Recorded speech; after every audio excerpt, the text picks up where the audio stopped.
Genèse 4.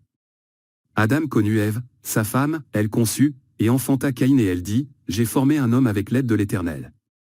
Elle enfanta encore son frère Abel. Genèse 4.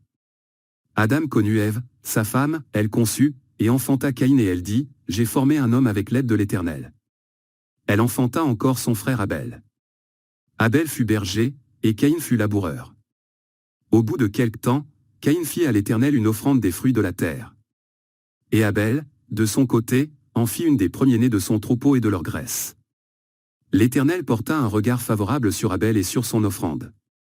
Mais il ne porta pas un regard favorable sur Caïn et sur son offrande. Caïn fut très irrité, et son visage fut abattu. Et l'Éternel dit à Caïn, pourquoi es-tu irrité, et pourquoi ton visage est-il abattu? Certainement, si tu agis bien, tu relèveras ton visage, et si tu agis mal, le péché se couche à la porte, et ses désirs se portent vers toi, mais toi, domine sur lui. Cependant, Caïn adressa la parole à son frère Abel, mais, comme ils étaient dans les champs, Caïn se jeta sur son frère Abel, et le tua. L'Éternel dit à Caïn, où est ton frère Abel?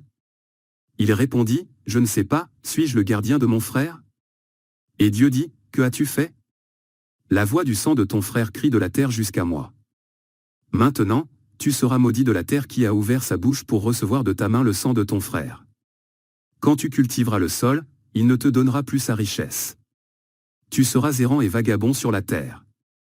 Caïn dit à l'Éternel, mon châtiment est trop grand pour être supporté. Voici, tu me chasses aujourd'hui de cette terre, je serai caché loin de ta face, je serai errant et vagabond sur la terre, et quiconque me trouvera me tuera. L'Éternel lui dit, si quelqu'un tuait Caïn, Caïn serait vengé cette fois.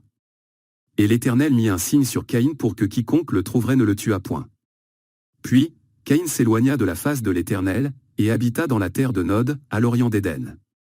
Caïn connut sa femme, elle conçut, et enfanta Hénoc. Il bâtit ensuite une ville, et il donna à cette ville le nom de son fils Hénoc. Hénoc engendra Irad, Irad engendra Mehujaël, Mehujaël engendra Méthuscaël, et Méthuscaël engendra Lémec. Lémec prit deux femmes, le nom de l'une était Ada, et le nom de l'autre Tsia. Ada enfanta Jabal, il fut le père de ceux qui habitent sous des tentes et près des troupeaux. Le nom de son frère était Jubal, il fut le père de tous ceux qui jouent de la harpe et du chalumeau. Tsia, de son côté, enfanta Tubal-Caïn, qui forgeait tous les instruments d'airain et de fer. La sœur de Tubal-Caïn était Nama. Lémec dit à ses femmes, Ada et Tsia, écoutez ma voix. Femmes de Lémec, écoutez ma parole. J'ai tué un homme pour ma blessure, et un jeune homme pour ma meurtrissure. Caïn sera vengé 7 fois, et Lémec 77 fois. Adam connut encore sa femme, elle enfanta un fils, et l'appela du nom de Seth, car, dit-elle, Dieu m'a donné un autre fils à la place d'Abel, que Caïn a tué. Seth eut aussi un fils, et il l'appela du nom d'Énoch. C'est alors que l'on commença à invoquer le nom de l'Éternel.